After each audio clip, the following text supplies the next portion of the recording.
COVID pandemic darkened stages and changed the live entertainment landscape.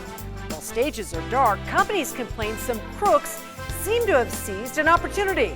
Thanks for staying with us tonight. I'm Trisha Keene. And I'm Ty Quinones. With 13 Investigates reporter Joe Bartels is tracking what could be a multi-state theft ring involving some pretty pricey equipment. There are reports from multiple states that are nearly identical. Small audiovisual companies claiming they've been ripped off for thousands of dollars worth of expensive rental equipment. Now they're hoping to shine a spotlight on whoever is stealing the show. The COVID curtain call was a disaster for many. We had on the books enough shows where we were probably going to do double what we did in 2019. Owner Forrest Gross says Gross Live Productions boomed pre-pandemic, supplying live shows with everything they needed. Wireless mics, speakers, soundboards, and more. But a shuttered Sin City silenced his business like so many others. It definitely was, the darkest time of our business so far. Then it got worse. And then just to be kicked while we're already down, it was pretty rough. Gross says a few months into the pandemic, his business fielded a request for a rental. $60,000 worth of sound equipment for a live streamed event. Those were getting more popular at the time. The delivery was to a downtown Las Vegas venue. So it seemed legit, they had a venue. But that, he believes, is step one in an elaborate theft. This is security video provided to 13 Investigates showing how it starts. One of the individuals arrives at the rented venue to check in. Once settled, the rented equipment is dropped off and brought inside one by one. That's one of the Gross employees finishing the drop-off. That should be good. Everything. Yeah. Thank you so much. Appreciate you. 10 a.m. tomorrow, right? Correct. Cool.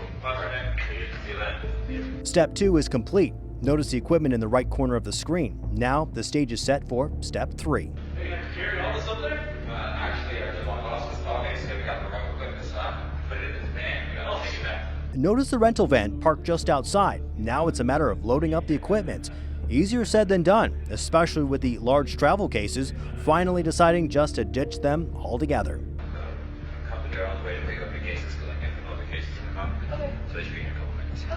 A few candies for the road, and the theft is complete. It started to add up and become reality that we'd just been had.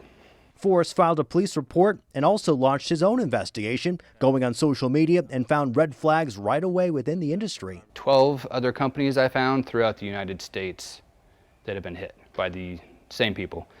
The same MO, the same descriptions, they did the same exact thing. Stolen credit cards, fake IDs. I know there's a lot of crimes out there to deal with, but I think there's value in attacking the small fish because they become the big fish. Just weeks ago, 13 Investigates told you about AV Vegas suffering a near identical loss, ripped off for almost 30 grand in expensive rental equipment. In that case, Ty Hansen from AV Vegas says a pair of thieves rented a shared workspace in Henderson, used a limo to load up the equipment, eventually getting a U-Haul and hightailed it into California. So far, no arrests. We have been contacted by a police department out of Southern California as well, a different police department. They heard of the multiple thefts, they heard of it happening recently, and they knew that we were part of the ring. Gross says he searched auction sites and found some of his equipment for sale. Police retrieved some of the items. This was in Dallas, Texas.